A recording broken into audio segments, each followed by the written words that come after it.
Please, order in the hall. Please, order in the hall.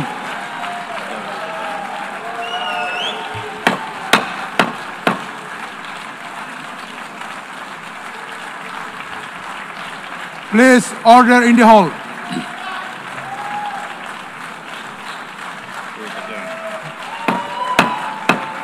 Please, order in the hall.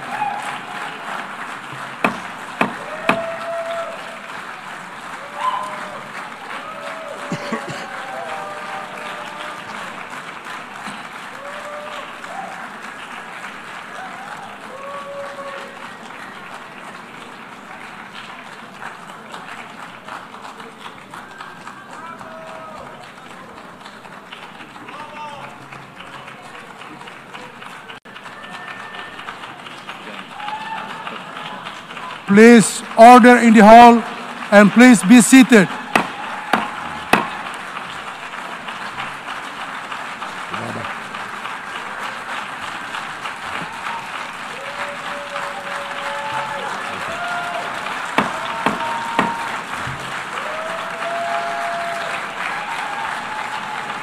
Please order in the hall.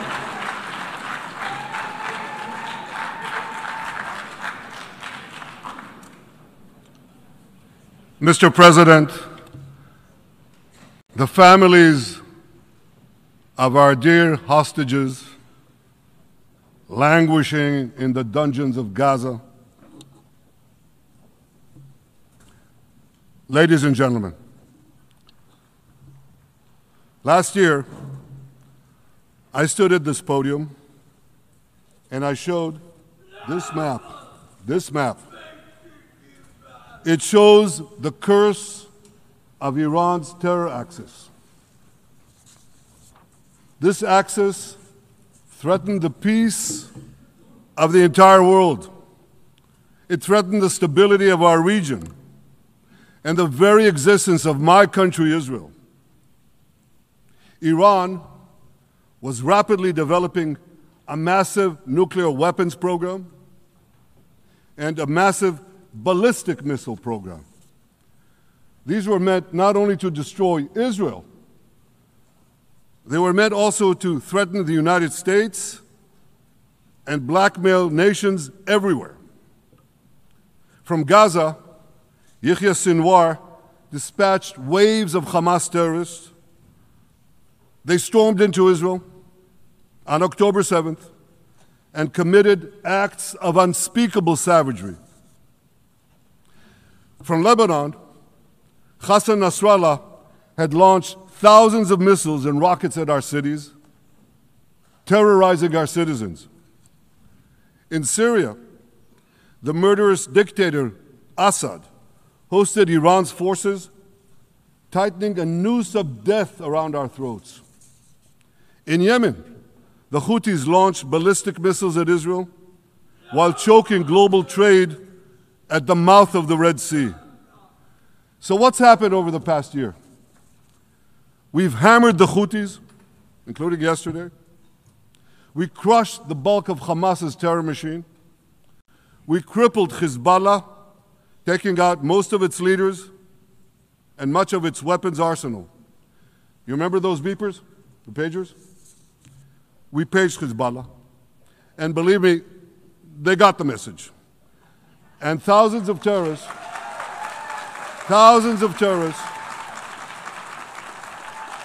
dropped to the ground. We destroyed Assad's armaments in Syria.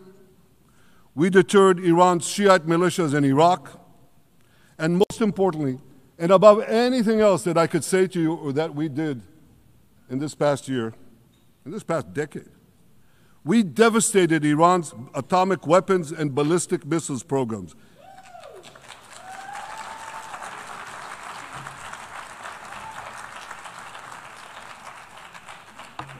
So here's where things stand today. Half the Houthi leadership in Yemen, gone. Yahya Sinwar in Gaza, gone. Hassan Nasrallah in Lebanon, gone. The Assad regime in Syria, gone. Those militias in Iraq, well, they're still deterred. And their leaders, if they attack Israel, will also be gone. And for Iran's top military commanders and its top atomic bomb scientists, well, they're gone too.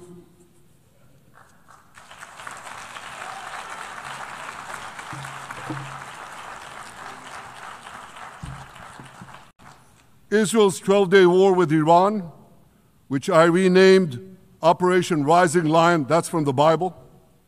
This 12-day war will go down in the annals of military history. Our daring pilots neutralized Iran's missile defenses and took control of the skies over Tehran. And you saw this.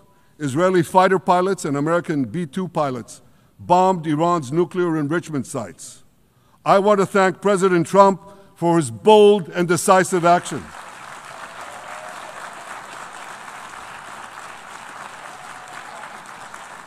President Trump and I promised to prevent Iran from developing nuclear weapons, and we delivered on that promise.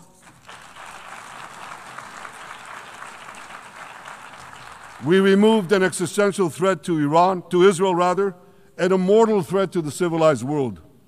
We lifted a dark cloud that could have claimed millions and millions of lives. But, ladies and gentlemen, we must remain vigilant. We must remain absolutely clear-minded and vigilant. We must not allow Iran to rebuild its military nuclear capacities.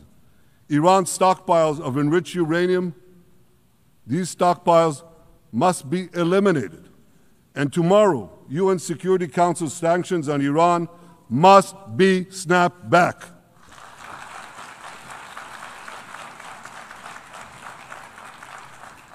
Thanks to the resolve of our people, the courage of our soldiers, and the bold decisions we took, Israel rebounded from its darkest day to deliver one of the most stunning military comebacks in history.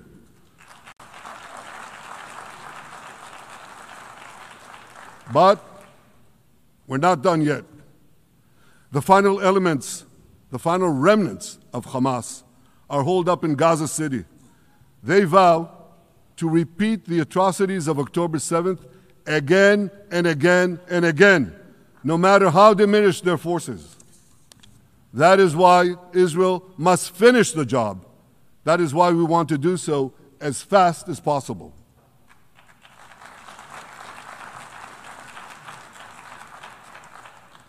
Ladies and gentlemen, much of the world no longer remembers October 7th, but we remember.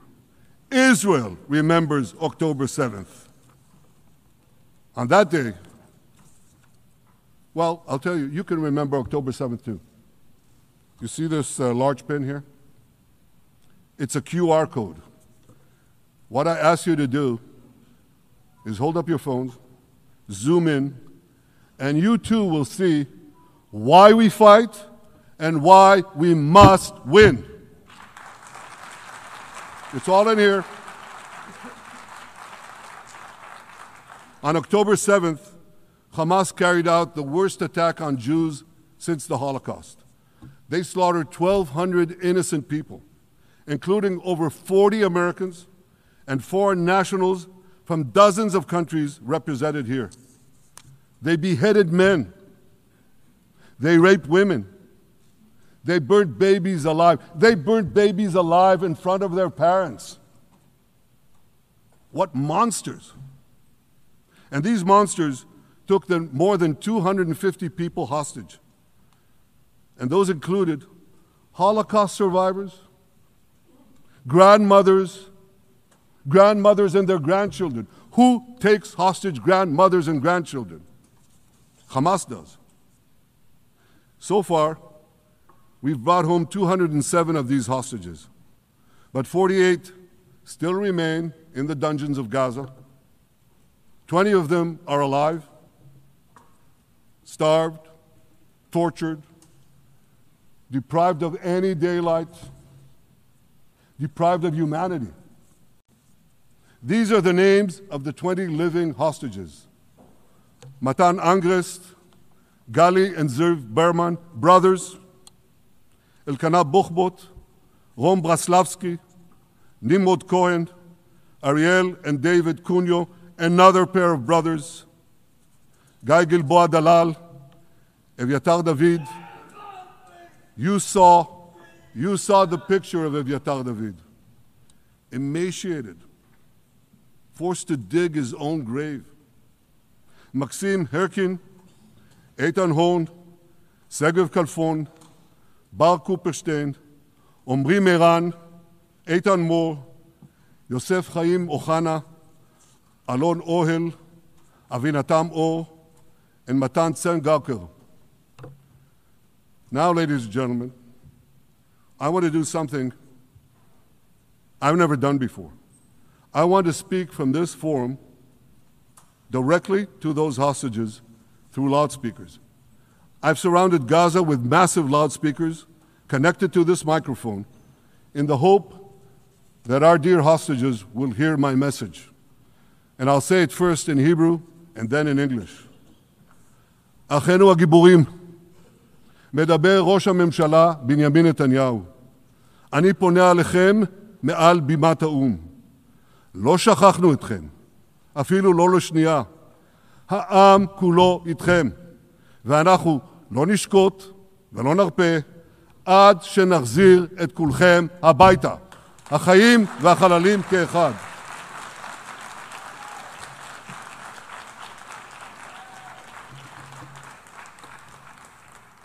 Our brave heroes. This is Prime Minister Netanyahu speaking to you live from the United Nations. We have not forgotten you, not even for a second. The people of Israel are with you. We will not falter and we will not rest until we bring all of you home.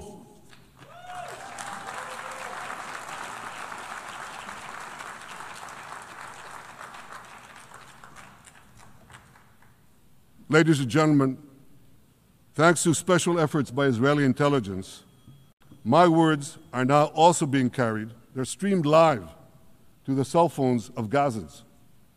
So to the remaining Hamas leaders and to the jailers of our hostages, I now say, lay down your arms. Let my people go. Free the hostages, all of them, the whole 48. Free the hostages now.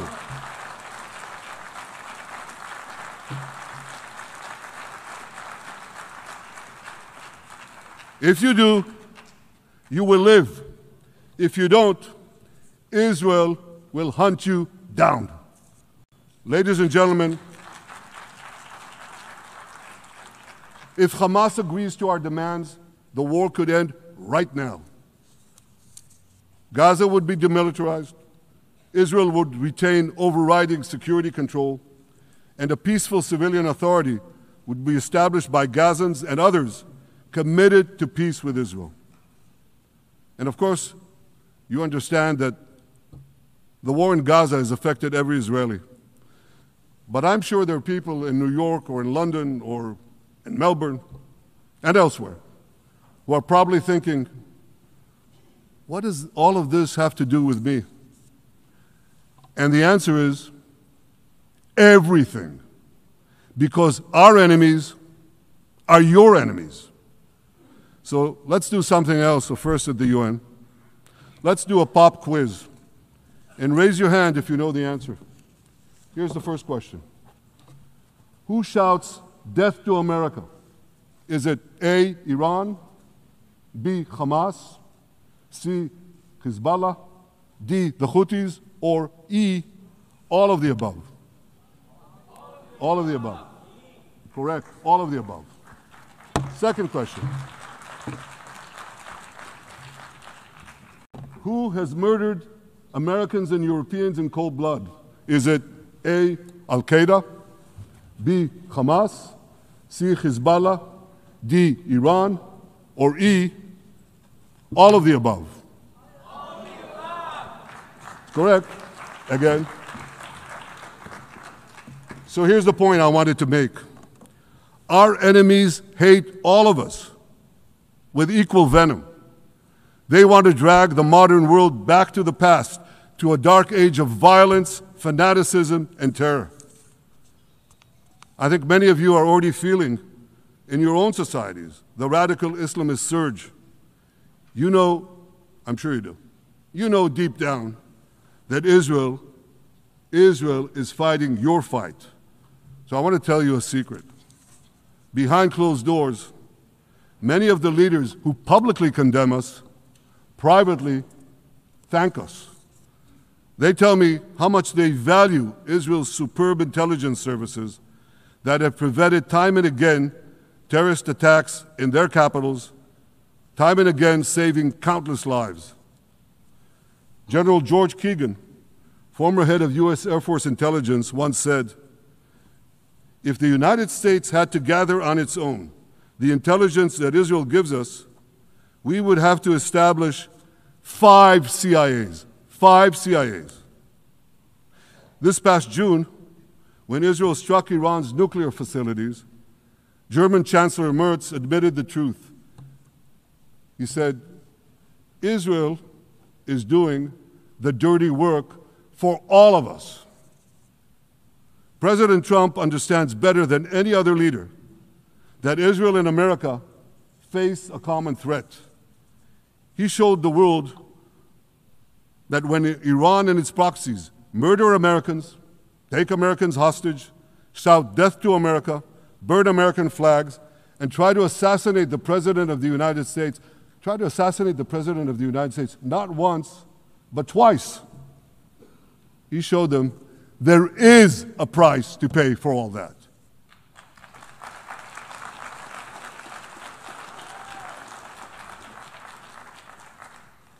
But regrettably, many leaders who are represented in this hall, they send a very different message.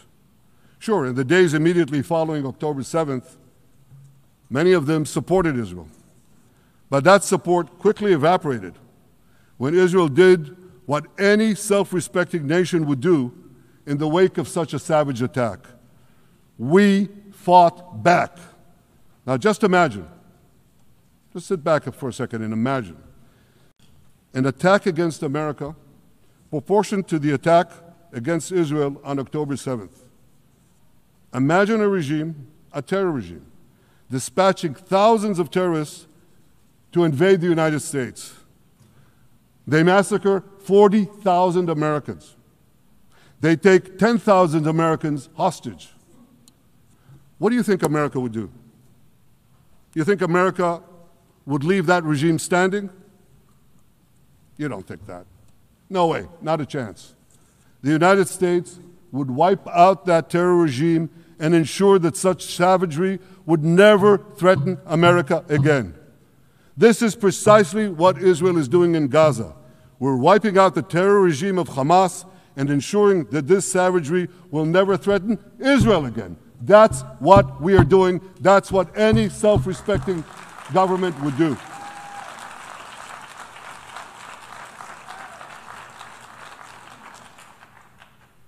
Yet, and it's a yet that I'm sorry to say here, yet over time, many world leaders buckled. They buckled under the pressure of a biased media, radical Islamist constituencies, and anti-Semitic mobs. There's a familiar saying, when the going gets tough, the tough get going. Well, for many countries here, when the going got tough, you caved. And here's the shameful result of that collapse. For much of the past 2 years, Israel has had to fight a 7-front war against barbarism with many of your nations opposing us. Astoundingly, as we fight the terrorists who murdered many of your citizens, You are fighting us. You condemn us, you embargo us, and you wage political and legal warfare, it's called lawfare, against us. I say to the representatives of those nations, this is not an indictment of Israel. It's an indictment of you. It's an indictment of weak-kneed leaders who appease evil rather than support a nation whose brave soldiers guard you from the barbarians at the gate. They're already penetrating your gates. When will you learn? You can't appease your way out of jihad, and you won't escape the Islamist storm by sacrificing Israel. To overcome that storm, you have to stand with Israel. But that's not what you're doing. As the prophets of Israel foretold in the Bible, you've turned good into evil and evil into good. Now I want to drill down on this. Take the false charge of genocide. Israel is accused of deliberately targeting civilians. Ladies and gentlemen, the opposite is true. The head of urban warfare studies, Colonel John Spencer, he's perhaps the world's greatest expert on urban warfare. And he says, Israel is applying more measures to minimize civilian casualties than any military in history. And because we're doing that, the ratio of non-combatant to combatant casualties is less than 2 to 1 in Gaza. That's an astoundingly low ratio, lower than NATO's wars in Afghanistan and Iraq, especially when you consider that Gaza is one of the most densely populated urban areas on Earth. It has hundreds of miles of terror tunnels underground, and it has countless terror towers above ground, and thousands of terrorists embedded in the tunnels and in these towers in civilian areas. If you want to see what measures Israel takes to avoid civilian casualties in this war, just look at what we're doing now in Gaza City, the last Hamas stronghold, one of the 2 last strongholds. For 3 weeks, Israel dropped millions of leaflets, sent millions of text messages, and made countless phone calls urging civilians to leave Gaza City before our military moves in. At the same time, Hamas implants itself in mosques, schools, hospitals, apartment buildings, and tries to force those civilians not to leave, to stay in harm's way. And it often threatens them at gunpoint if they try to do so. For Israel, every civilian casualty is a tragedy. For Hamas, it's a strategy. Hamas uses civilians as human shields and as props in its sick propaganda war in Israel, against Israel, a propaganda war that the Western media buys hook, line, and sinker. Now, despite Hamas's threats, close to 700,000 Gazans, almost 750,000, have already heeded our calls and moved to safe zones. Now I want to ask you a simple question, a simple, logical question. Would a country committing genocide plead with the civilian population it is supposedly targeting to get out of harm's way? Would we tell them, get out, if we want to commit genocide? We're trying to get them out. And Hamas is trying to keep them in. And this charge is so baseless. The comparison to genocide, wholesale slaughter of populations. What, did the Nazis ask the Jews to leave, kindly leave, go out? Did others, you want me to name all the genocidal leaders of history? Just go one by one. Did anyone do this? Did they say, get out so we can come in? Of course not. So the truth has been turned on its head. Hamas, a genocidal terrorist organization whose charter calls for the murder of all Jews on the planet. This genocidal organization is given a pass. It's barely mentioned. While Israel, which does everything it can to get civilians out of harm's way, Israel is put in the dock. What a joke. You want to hear another one? Israel is accused of deliberately starving the people of Gaza when Israel is deliberately feeding the people of Gaza. Since the beginning of the war, Israel has led into Gaza more than 2 million tons of food and aid. That's 1 ton of aid for every man, woman, and child in Gaza. Nearly 3,000 calories per person per day. Some starvation policy. If there are Gazans who don't have enough food, it's because Hamas is stealing it. Hamas steals it, hoards it, and sells it at exorbitant prices to fight its war machine. Last month, even the UN, not exactly a supporter of Israel. You're supposed to laugh, by the way. Last month, even the UN admitted that Hamas and other armed groups looted 85% of the trucks. That's why you have deprivation.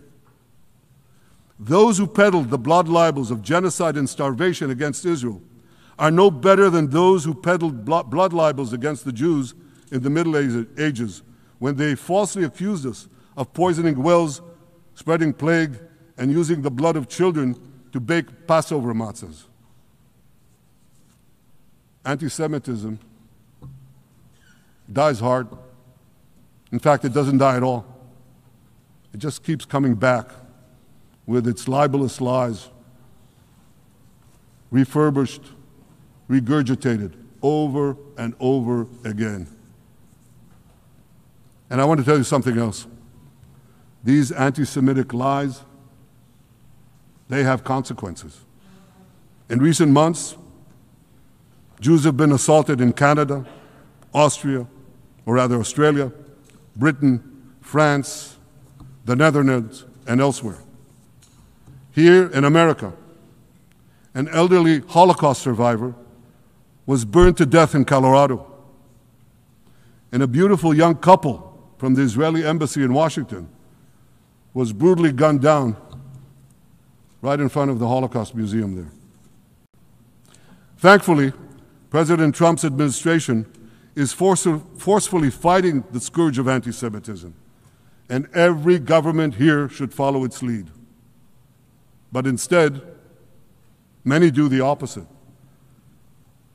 They actually reward the worst anti-Semites on earth. This week, the leaders of France, Britain, Australia, Canada, and other countries unconditionally recognized a Palestinian state. They did so after the horrors committed by Hamas on October 7th. Horrors praised on that day by nearly 90% of the Palestinian population. Let me say that again. Nearly 90% of Palestinians supported the attack on October 7th. It's not supported only, they celebrated it. They danced on the rooftops. They threw candies. That's both in Gaza and in Judea, Samaria, the West Bank, as you call it. And it's just the way they celebrated another horror, 9/11. They danced on the rooftops. They cheered. They threw candy. You know what message the leaders who recognize the Palestinian state this week sent to the Palestinians? It's a very clear message. Murdering Jews pays off. Well, I have a message for these leaders. When the most savage terrorists on earth are effusively praising your decision, you didn't do something right. You did something wrong, horribly wrong. Your disgraceful decision will encourage terrorism against Jews and against innocent people everywhere. It will be a mark of shame on all of you. But wait a minute, Mr. Prime Minister, they tell me. Wait a minute.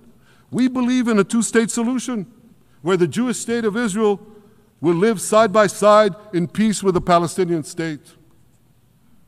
There's only one problem with that. The Palestinians, they don't believe in this solution. They never have. They don't want a state next to Israel. They want a Palestinian state instead of Israel. And that's why every time they were offered a Palestinian state, but were required to end the conflict with Israel and recognize the Jewish state, every time, over the decades, they turned it down. And that is why every time they were given territory, they used it to attack us. In fact, they effectively had a Palestinian state in Gaza. So what did they do with that state? Peace? Coexistence? No.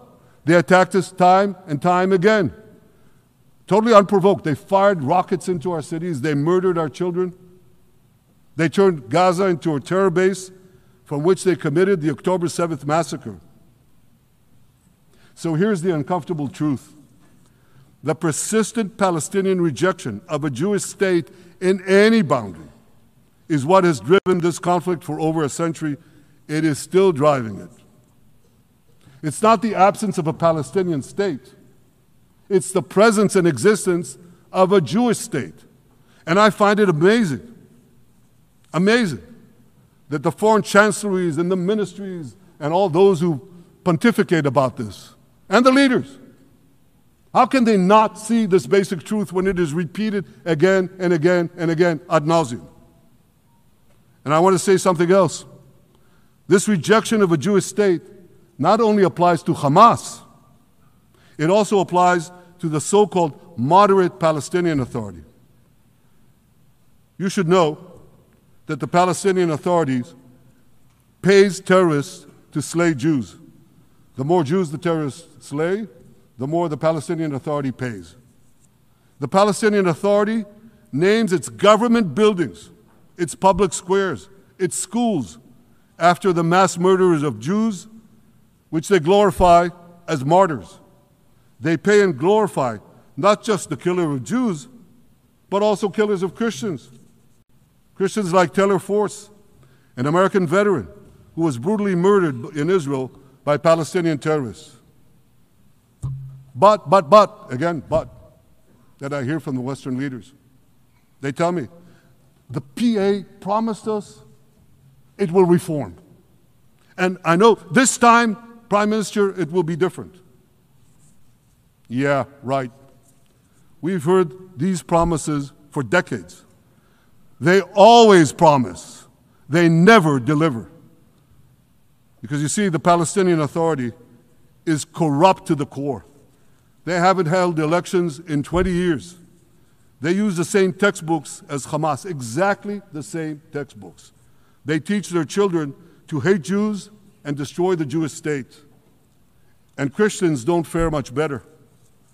When Bethlehem, the birthplace of Jesus, was under Israeli control, 80% of its residents were Christians.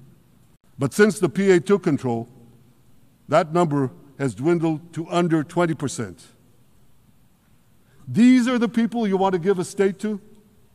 What you're doing is giving the ultimate reward to intolerant fanatics who perpetrated and supported the October 7th massacre.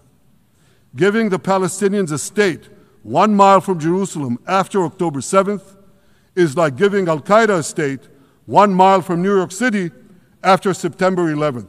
This is sheer madness. It's insane, and we won't do it.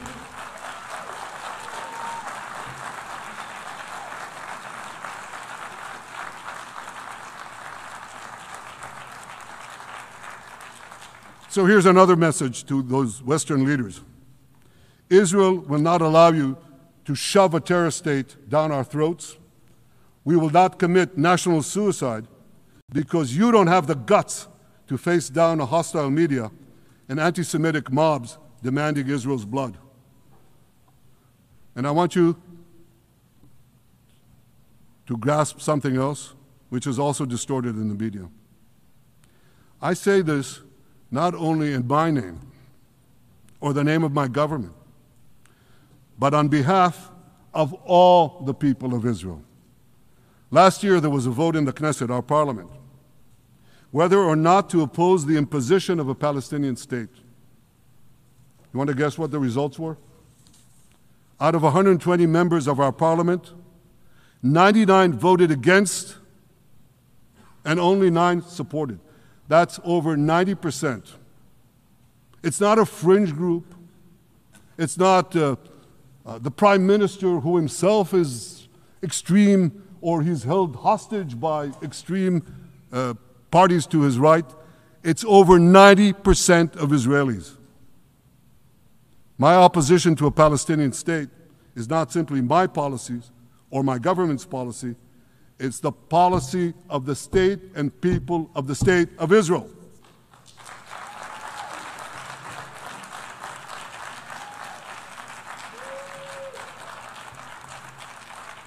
Western leaders may have buckled under the pressure. And I guarantee you one thing, Israel won't. Israel's victories over the Iranian... Thank you, I know you won't too, that's good. Israel's victories over the Iranian terror axis have opened up possibilities for peace that were unthinkable 2 years ago. Take Syria. For decades, the very idea of peace between Israel and Syria seemed unimaginable. Well, no more. Today, we have begun serious negotiations with the new Syrian government. I believe an agreement can be reached that respects Syria's sovereignty and protects both Israeli security and the security of the minorities in the region, including the Druze minority. From the founding of Israel, Jews and Druze have been brothers in arms. We have fought together, we've bled together, we built our lives together.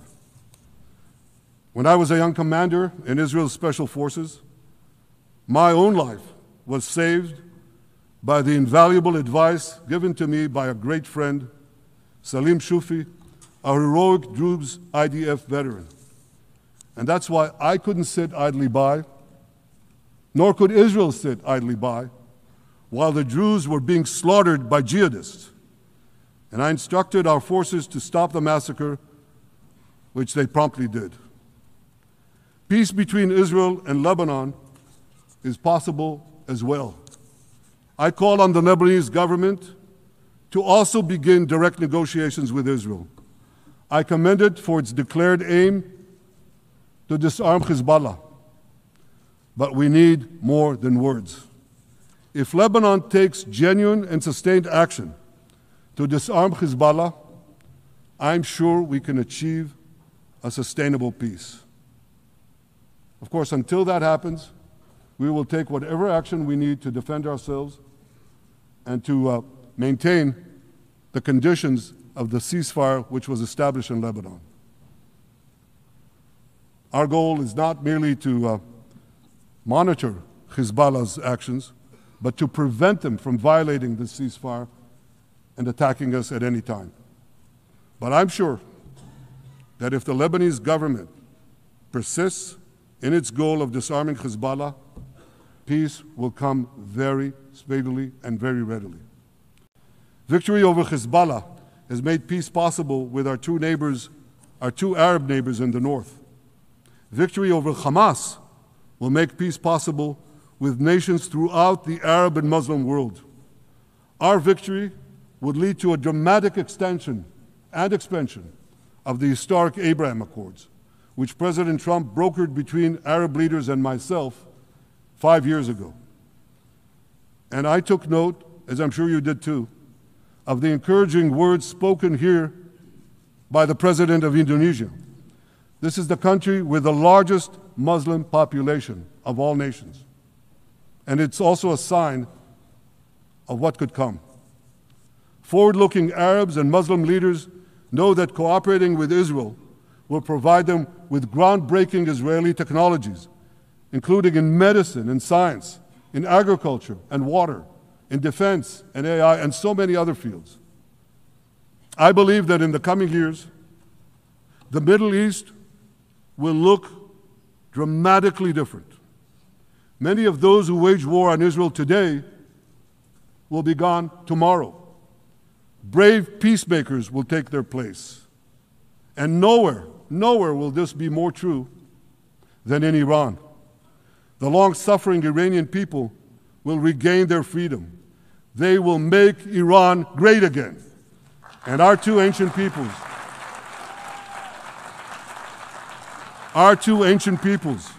the people of Israel and the people of Iran, will restore a friendship that will benefit the entire world. Ladies and gentlemen, the horrors that happened on one dark day, October 7th, those horrors happened countless times during the centuries of my people's exiles among the nations. Jewish blood was cheap. Jews were killed with impunity. We had to beg others to defend us. The rise of Israel did not mean that the attempts to destroy us would end. It meant that we could fight back against those attempts. And that is exactly what Israel has done since October 7th. Our sons and daughters fought like lions. Our brave soldiers donned their uniforms and rushed into battle. They were armed with the dreams of the 100 generations of Jews who came before them. The dream of living as a free people in the land of Israel, our beloved homeland for more than 3,000 years. The dreams of living in our own independent state. The dream of having an army to defend ourselves. And the dream of being a light unto the nations, a beacon of progress, ingenuity, innovation, for the benefit of all humanity. On October 7th, the enemies of Israel tried to extinguish that light. 2 years later, the resolve of Israel and the strength of Israel burned brighter than ever. With God's help, that strength and that resolve would lead us to a speedy victory and to a brilliant future of prosperity and peace. Thank you very much.